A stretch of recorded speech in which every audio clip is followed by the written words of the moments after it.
I've always sort of wanted to be the person or be a part of a team that works for something that's bigger than themselves, or just has like a goal to reach, and obviously is also very close knit. And TFS, I think, ticks off all the boxes for that.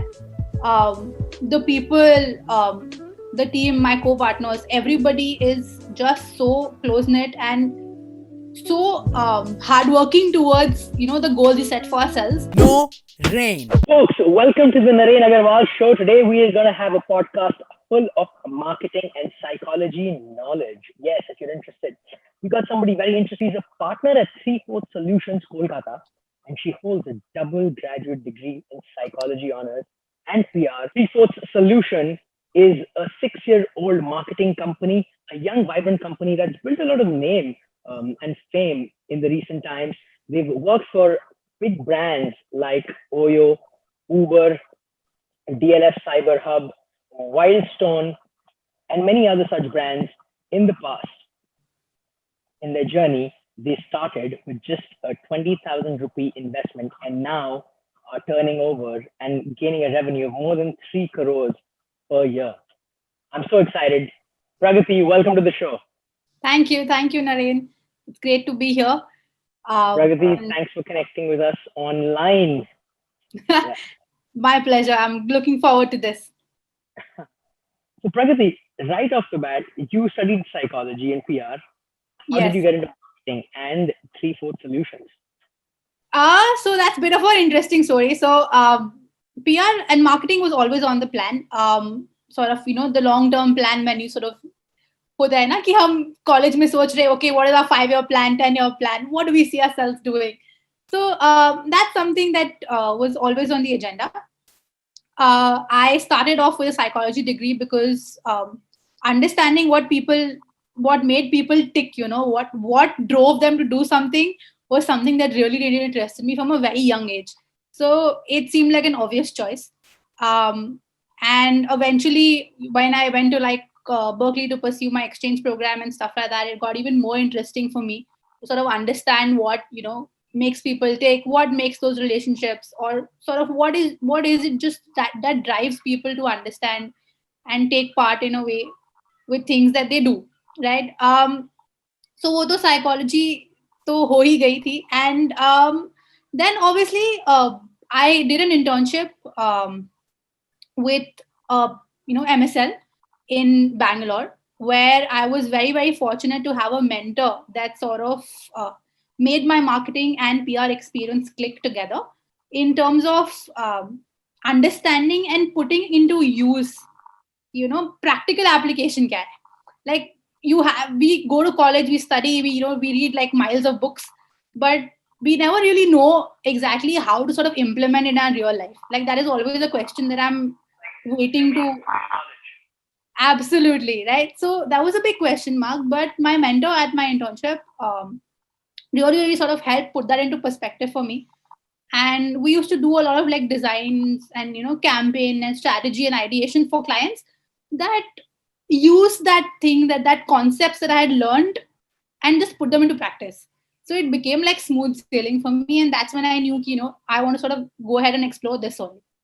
And yes, then that became a practice, and eventually today I'm putting it to use at Three Fourth Solutions also. So it's sort of a journey that's just been, if I look back now, it's just been something that was meant to be, if I say so. That's amazing. Um, how is Three Fourth Solutions like a platform and as a place to work for you? I think it's beautiful. I've always sort of wanted to be the person or be a part of a team that works for something that's bigger than themselves, or just has like a goal to reach. And obviously is also very close knit. And TFS, I think, ticks off all the boxes for that.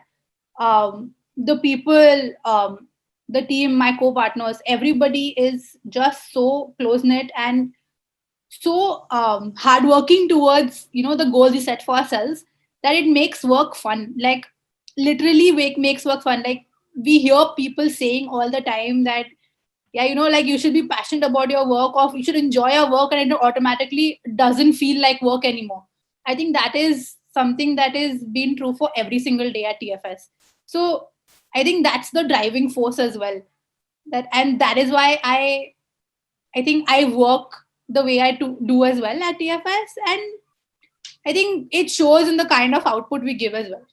I mean, So, so you yeah, have you interned before and you have had some other company experience.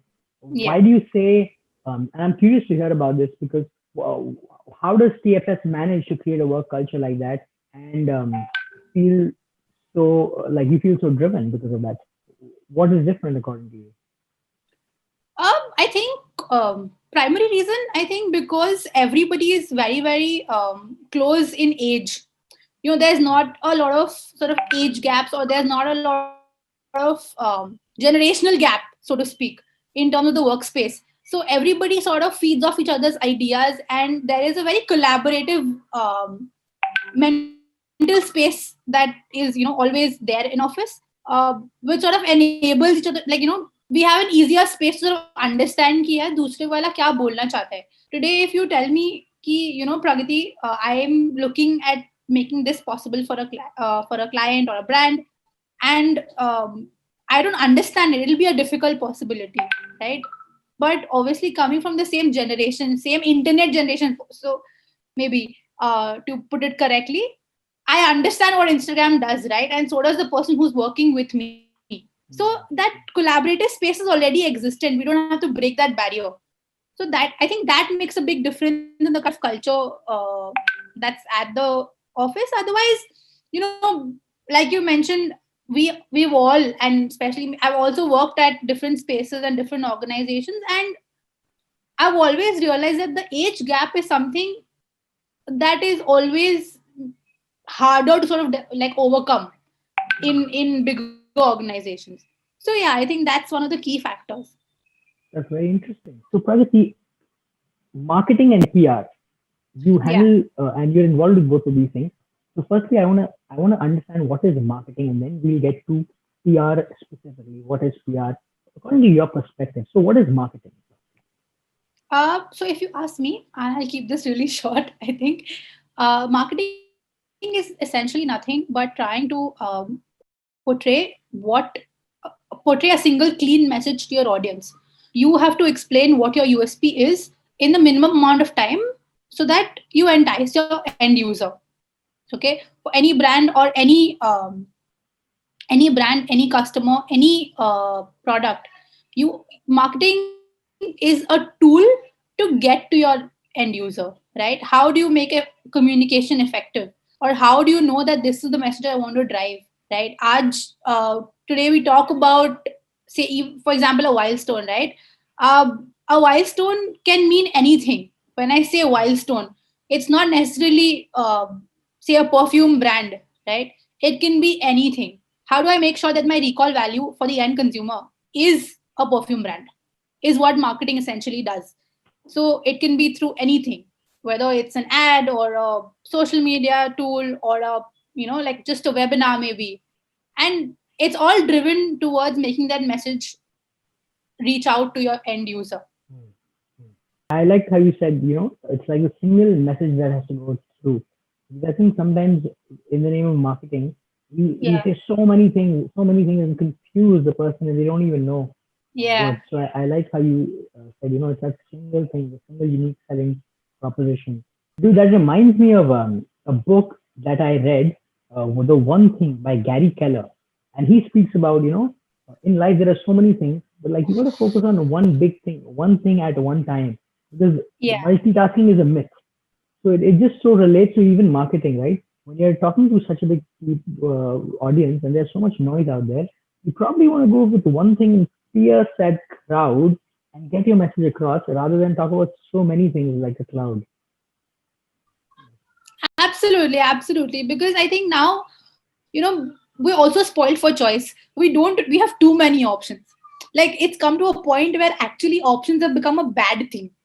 So Yeah, you need to exactly. know I that, mean, you okay, go to this Baskin is Robbins what and I you can't decide which ice cream to eat Because there's so many options. You're not tasting five and Exactly. then being confused. Exactly. You ask for one taster, two taster, and you can go on to like 25 and there's no end to it.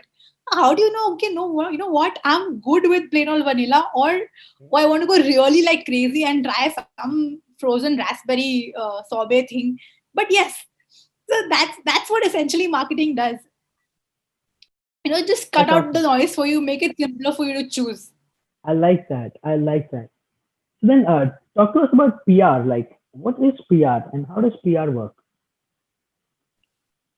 So, okay, so that's an interesting aspect. So, marketing and PR are not very different from each other, but when I say marketing had an essential function of a single message, PR is what builds the credibility towards it. How do I know today that, again, just using the same Wildstone example, right? How do I know today that this is what Wildstone does for me that no other perfume does? Or how is it, like, why should I choose Wildstone over something else? That's the answer that PR strives to clarify out for you. That's the trust or the credibility that it builds, right? Again, in the terms of an end perspective, right? To make it simpler, I have to buy a perfume. What do I do? What is the first thing we do? We go to Google, or we just like search it and like look for a review, or you would have just had seen me use it, right? And I tell you that, okay, you know what, Naren, no, let's go and use Wildstone. You're more likely to trust me over some random person or just some random advertisement saying, okay, you know So what, true. pick this. So that trust building and that credibility lending is what PR does as an activity. So both marketing and PR are very complementary to each other. Like, you cannot have one without the other.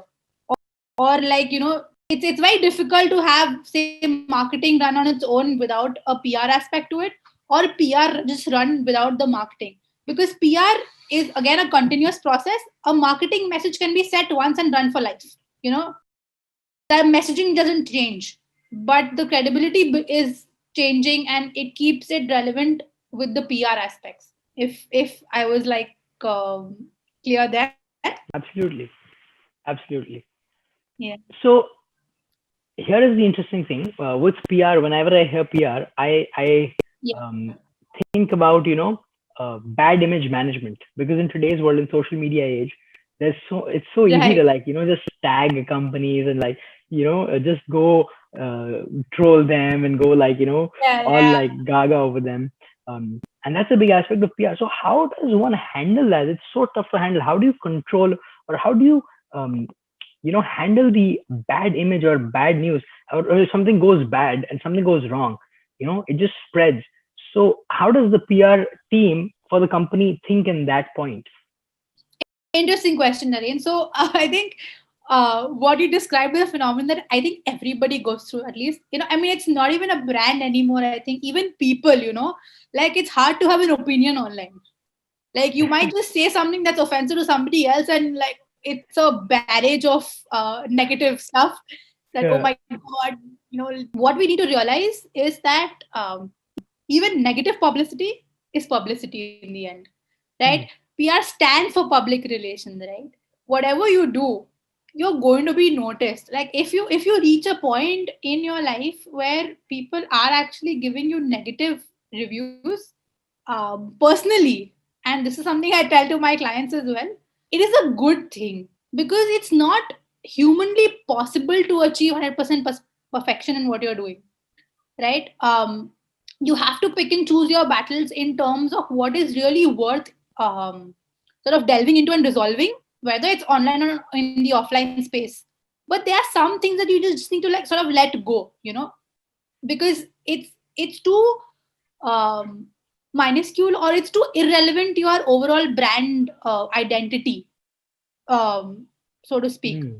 Hmm. For example, again, one of our clients, we had a sort of bit of a crisis during the corona time only, where people where while they had taken a lot of sanitization measures for a retail store, there was a moment where just somebody passed the comment saying, there's no corona that happens to hard workers. Like, there's something very stupid, like, hard workers or people who go out and actually earn their living don't get corona.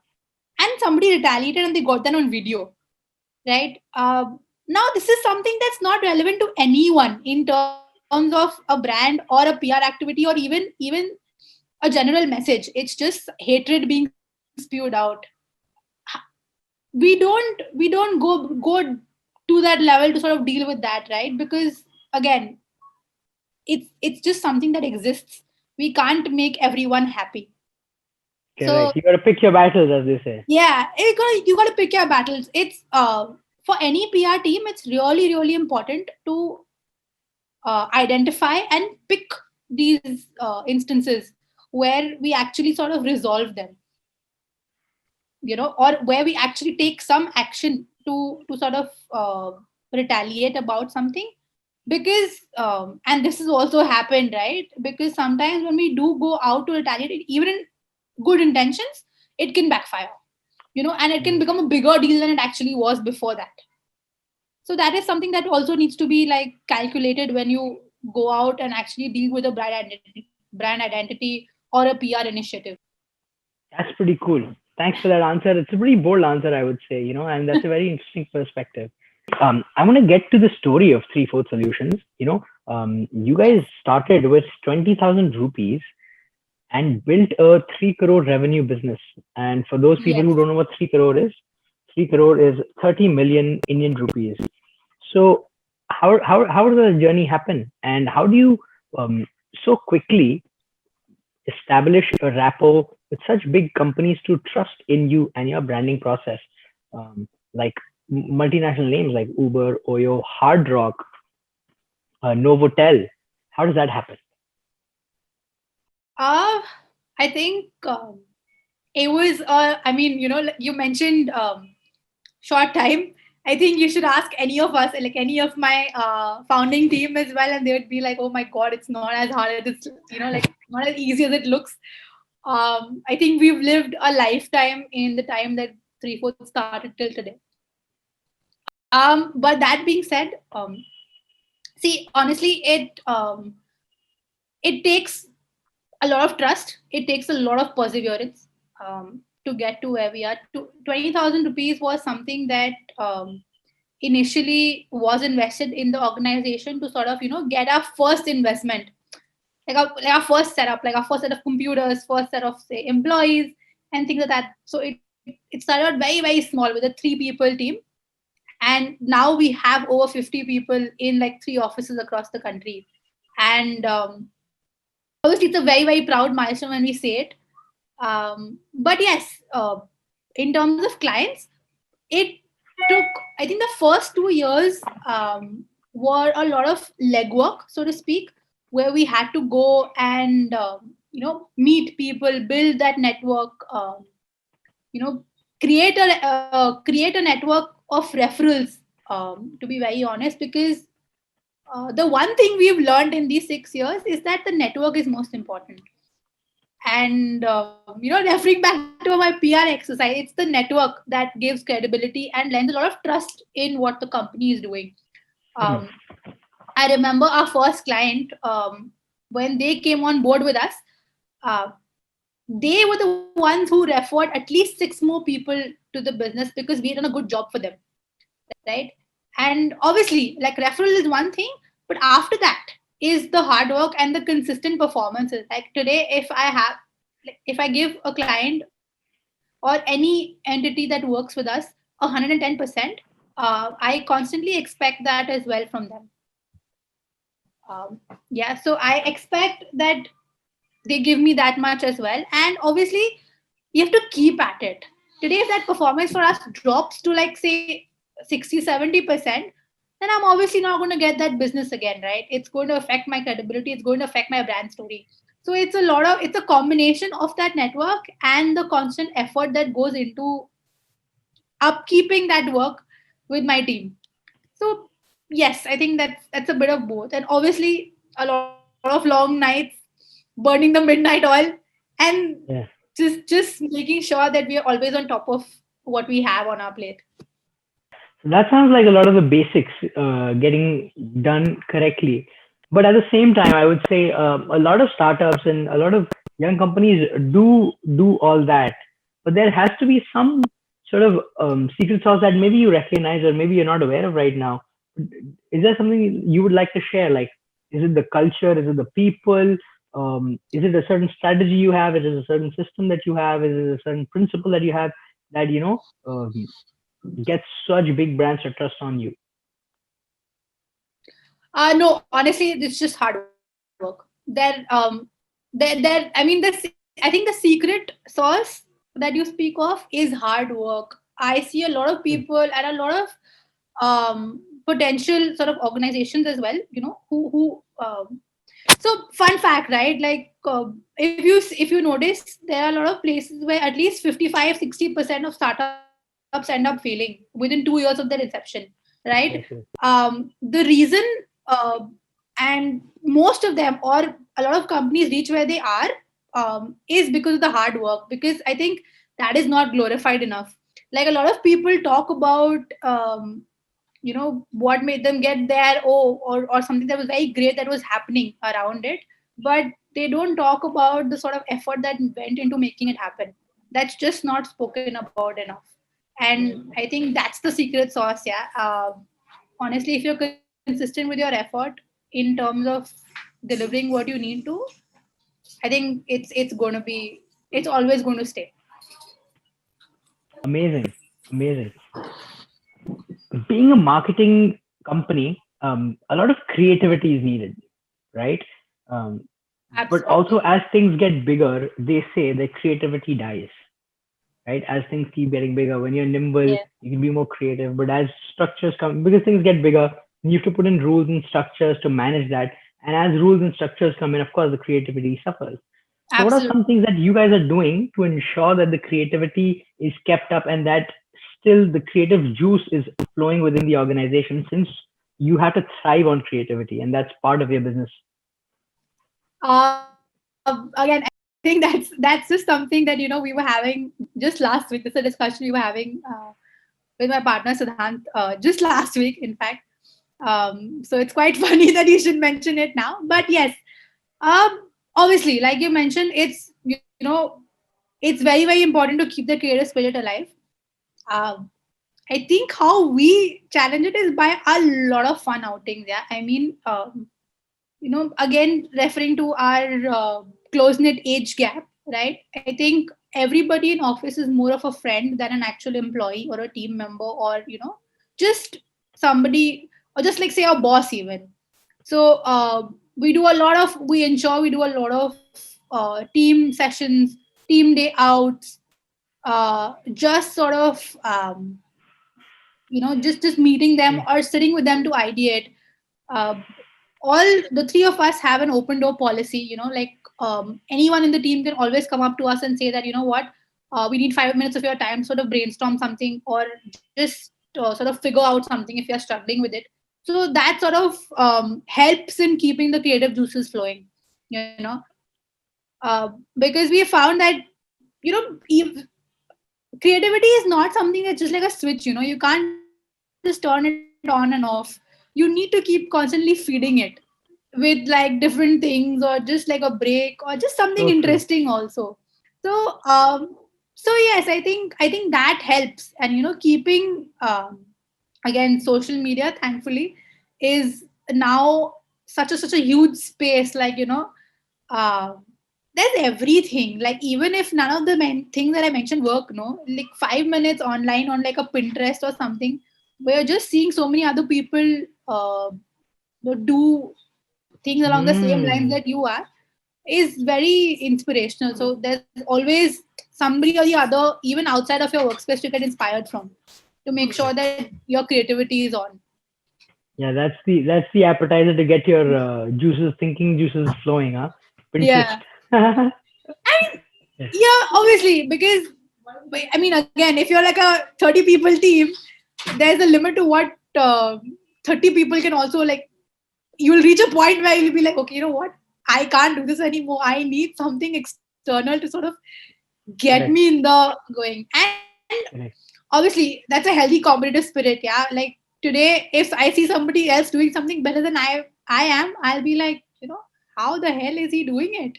let me also try this, or I need to try this for myself. So why not? Yeah, Pinterest is a good space for creativity.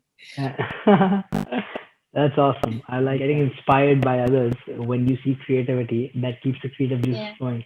And also, I think keeping, as you said, an interactive and a kind of high spirited culture. I think that's so important. That's so true. If you just have a desk, absolutely. if you're on the desk all the time, it probably dies off. The fact that you guys get engaged with each other and have team outings, that's very valuable. So you had mentioned to me that you have studied neuropsychology. Yes. How does that relate to marketing and in your everyday job at Three Fourth Solution? How do you use it, or what aspects does it come into play? um. Okay.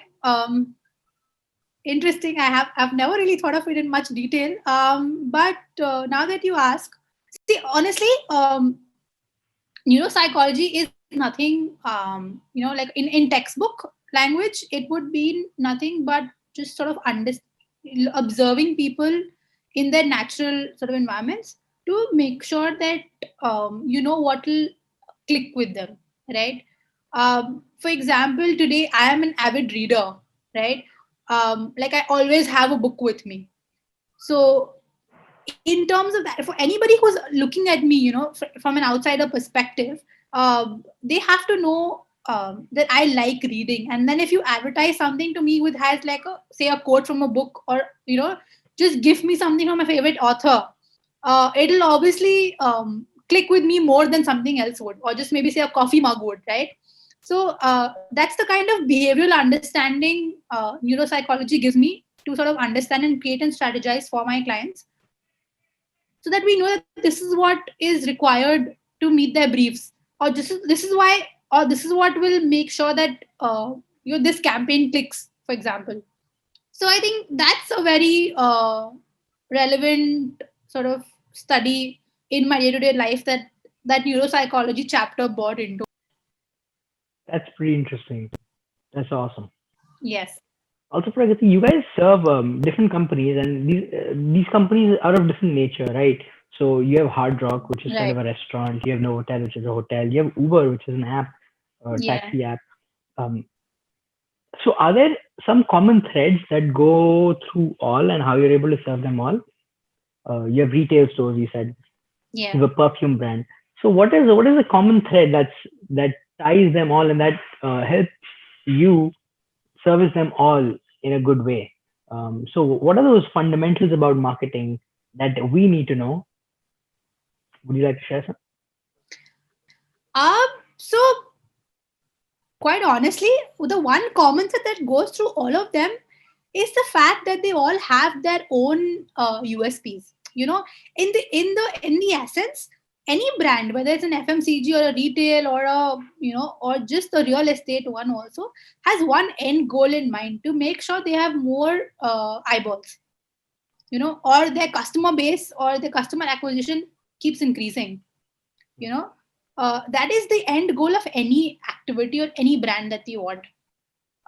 So that being said, it's quite easy to sort of differentiate between the brands, because with the end message that's clear, all I have to do is then understand the kind of customer they are used to, you know. So that's, and then design something that makes sure that the end goal is met.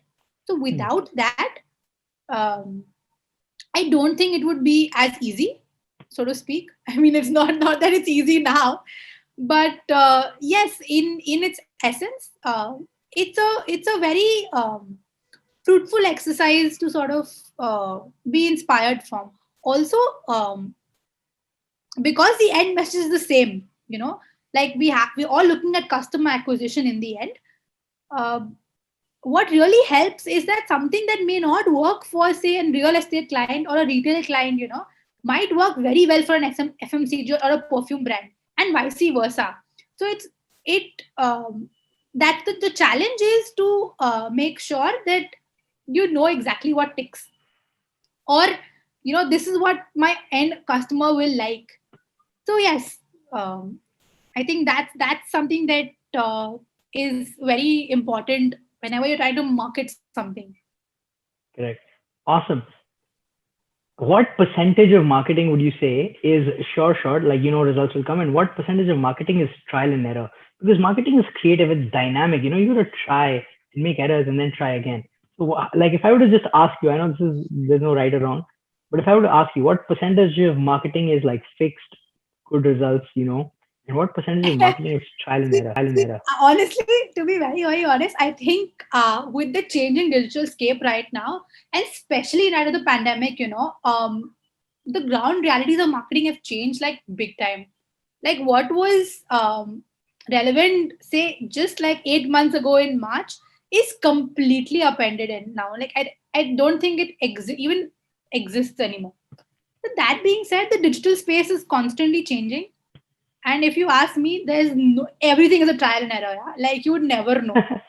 Yeah. There is nothing that I can say today in a guarantee that you know 50% will work, or 20% will work, or even 100% this is going to work for sure. Also because it's marketing is not just limited to say a Google or a Facebook anymore, right? There's so many aspects to it. So how do you even decide that this is something that will work for one brand and this is something that will work across the board? Because again, marketing itself is very dynamic, right? I cannot make a commitment of something working for A and B and C the same way. Like it always be different. So That's yes, awesome. yeah, Good. I think I love how you answered it with humbleness, but that's the truth, right? 100% of it is trial and error. You don't know once you do it. It's not yeah, like a I machine where you put don't. in something and comes out. Yeah. Yeah, I mean, I don't, right? Like even with our clients, they always know that, listen, we can suggest something to you, but it's going to be a trial and error and there's always a learning phase that comes with it. And that's when you apply those learnings and then make sure that, okay, round two, or say even 50% into the first process, is when your results start showing, because you're learning from what you're doing. Or you're going to realize that, okay, this works or this doesn't work for me. So it's very gray, so to speak. There's no black and white way with this. Yeah. Yeah. Yeah. I like that. Nice. Pragati, here is a sort of interesting question that I have in my mind and I have for you. So, there's a brand called Coca-Cola. We all know it's one of the biggest brands in the world. And Right. Coca-Cola sells this soda, right? Now, it's seen that almost no other companies in the soda market can survive. There's Coca-Cola and Pepsi, and these are two like oligopolies, Right. always ruling the market. I think to myself, and this is just me thinking plain logic, I don't have so much marketing knowledge as you, Yeah. but if someone were to come up with a similar product like Coca-Cola, not exactly the same, but there are people who've tried and tested and made a lot of similar tasting colas, similar, not same. Right. They go cheaper price and bigger quantity because Coca-Cola has huge margins. So if a local producer were to do that, and some brands have come like that in the past, but they're never able to survive. And it doesn't ever make sense to me. Why does it happen that if someone can make something cheaper and give a bigger quantity, why is it not able to survive and thrive and even like stay in the local market for a little bit? Why no other brand is able to do that with Coca-Cola? I know I'm just curious and I want to ask a marketer about it. Um. Okay. So I think that's a very very well thought out sort of question. But I'll tell you, that's where PR comes into play. Today, for a Pepsi or a Coca Cola, if you look at it, there is so much trust. It's almost synonymous. Today, if I'm going out for dinner with like my family or even with my friends or something, and I order for a beverage, my mind will automatically say Coca Cola or like a Pepsi. It's either one of the two options, right? The market penetration for brands like this is so huge and so great that even, let's take India for an example, right? Even at your absolute grassroots level, your choice of beverage will be a Coca Cola or a Pepsi. They will never think of something like say a Fanta or a Mirinda or just whatever, like an XYZ brand, because they have built and they have connected with their people at a grassroots level, their customers. I think the easiest example to understand how is their open happiness campaign. If you've seen it, right? Um, they have they had Coca-Cola came out with a series of ads, depicting people with Coke in very relatable real life situations. I don't know if you remember Amir Khan, pulling water out of a well. Um, I think this was like early 90s, pulling water out of a well, getting tired, and just drinking Coke after that. You know, so for a rural person, that's very, very relatable because that's what they do in their real lives. And, it's just how you get there, connect. Same for an urban sort of consumer like you and me. There was more recently, say, I think in 2010 or 12, if I'm not wrong, Coke came out with those customized bottles, like where you could get your name put on it, or just have dad or bay, or just things that we relate to, or relationships that we sort of have. And then obviously, even if it's for a split second, you connect with it. And I would come and be like, I've had so many people come up and give me that bay bottle can, or just, and I remember them for it, so Mhm. it's a very subtle play on the mind. It's a very subtle play on the psychology of your end consumer again, because again, like you mentioned, I think on our conversation off air also, the human connect is what matters. Any brand that makes a human connect so successfully is very, very hard to overthrow. So you might be offering me something at a cheaper price, or even much more for that, but the trust and the credibility that brands like Coke have built with their audience is something very, very difficult to overthrow. Or um it's not easy. you know it's like Xerox again. It's they have become synonymous with photocopy. So uh, it's not that the actual photocopying is called Xerox, but when you say it, it's just Xerox. So just same way, I think. That's awesome. Thanks for that perspective, Pragati. If I were to ask you, Yeah. as part of 3/4 Solution, what's one campaign, what's one advertisement, what's one marketing activity that you guys have done that you are very proud of in terms of how creative it was and how different it was? Would you like to share? Yeah. So I think earlier this year, we did a campaign for Wildstone Code. Code is one of Wildstone's other perfume offerings, which I'm really, really proud of personally, because I think it was the first time that Code had ever done something like that. And essentially, what the campaign entailed was upgrade kiya kya. In English, that would sort of mean that have you upgraded in life? With the message that today, all of us, whenever, like in our career paths or our growth paths, whatever, we always, move on from, say, point A to point B. We graduate 10th standard, then 12th standard, then you get a honorary degree, or just, things like that, your first job, first car, things like that. But it's never that we ever upgrade our perfume. Like if you see your dresser, maybe you'll be stuck with like a perfume X for like forever. Or maybe just something that your dads have passed on to you, or like our brothers have passed on to us, just in essence. But with this campaign, we wanted to highlight the importance of upgrading everything in our lives, including our perfume, because why not just Interesting. why just the flashy things? Like Yeah. if you think of it mentally, we all have that aspiration. We want to buy our first house, first car, first sort of foreign trip, maybe just whatever. But we never think, oh, you know what, I want to buy that perfume today. So, Pragati, you guys have had a fabulous growth at TFS 3/4 Solutions, and you've served many big brands. But you had mentioned in the beginning that Yeah. you guys have a goal that keeps you going and that keeps you striving and that makes you excited and fills in fuel.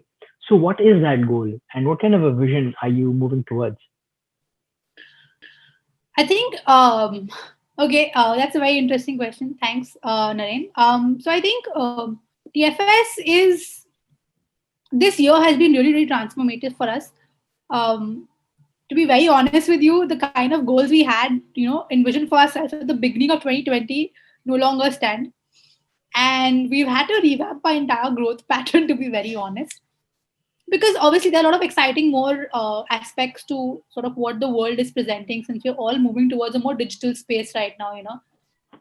The world is a global village more than ever, and yeah, I think where we see TFS going in the next, even say, immediate year or in the next 5 years, is essentially to have and touch more lives of people across the country. Because right now, we are very East and North India focused with our offices, and we sort of done work with organizations that have been huge in this part of the country. But now it's like to start making a mark, pan India, for example. And yes, obviously we look at expanding more. We want to have and get to a team of at least 200 people over the next 5 years, and obviously keep delivering more and more quality work to be recognized for what we're doing. And again, you know uh, in a nutshell, maybe we want to be one of those people who create a brand, or who are responsible for a brand story like a Coca-Cola or like a Pepsi, that people remember you for years to come. That's because that will be our legacy.